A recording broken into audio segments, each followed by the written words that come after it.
The atmosphere in the Los Angeles County courtroom grew tense as 19-year-old Jalen Dawson stood at the defendant's stand.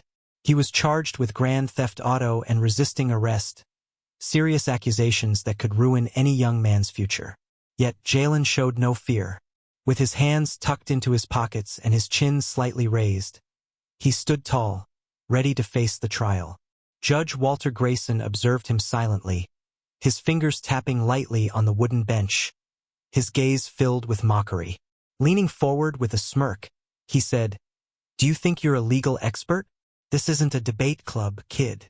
The courtroom erupted in laughter, from the clerk and the security officers to Prosecutor Carrington.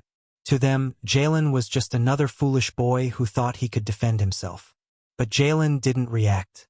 He had spent his childhood studying the law, learning how prosecutors manipulated juries, and watching injustices unfold within the system. He never planned to stand here as a defendant, but if he had to, he wouldn't let anyone dictate his fate so easily. As Prosecutor Carrington rose to present the charges, Jalen remained silent, watching, waiting for the right moment to turn the tables. Prosecutor Carrington stepped forward confidently, presenting the evidence against Jalen. He asserted that the police had caught Jalen driving the stolen Audi A6, that his fingerprints were on the steering wheel, and that he had attempted to flee before being arrested. To those in the courtroom, the case seemed clear.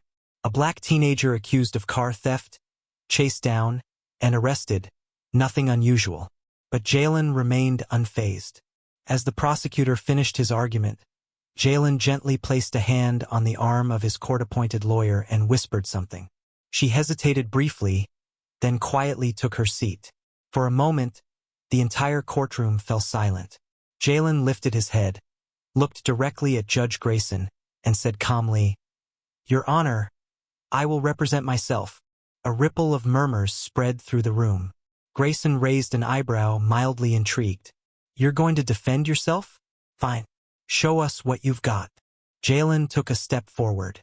"The prosecutor claims that Officer Ruiz saw me in the car, but I would like to request his GPS data from that night."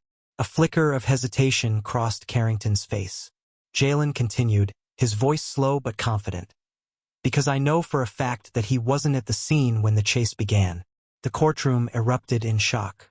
Prosecutor Carrington momentarily lost his composure but quickly regained his professional demeanor. "That is the testimony of a police officer. Do you really think your word carries more weight than his?" Jalen shrugged, unfazed. "If he was there, the GPS data will prove it. And if he wasn't..." He let the sentence hang, but everyone understood the implication. Silence filled the room. Just minutes ago, everyone had dismissed Jalen as a reckless teenager. Now he was starting to take control of the game. The atmosphere in the courtroom began to shift.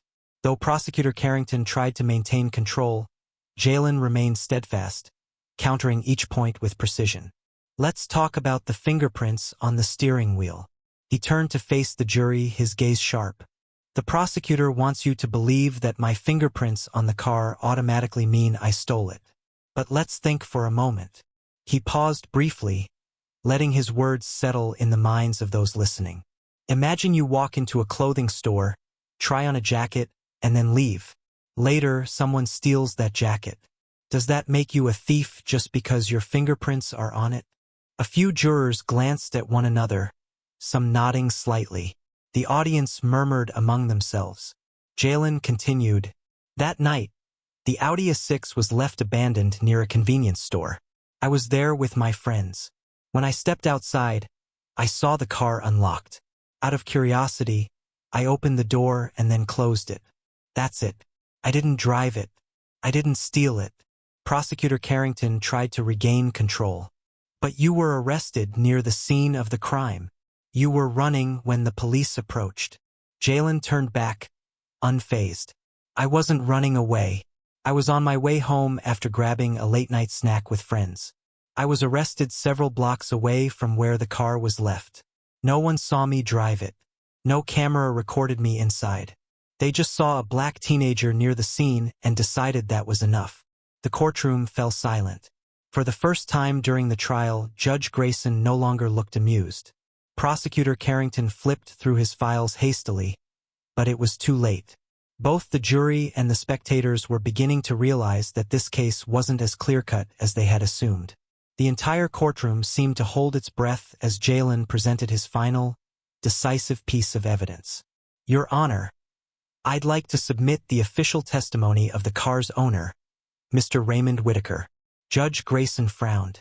The owner of the car? Jalen nodded, pulling out a document and reading aloud.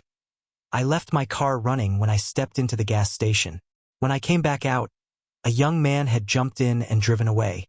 But the boy who stole my car is not the one who was arrested.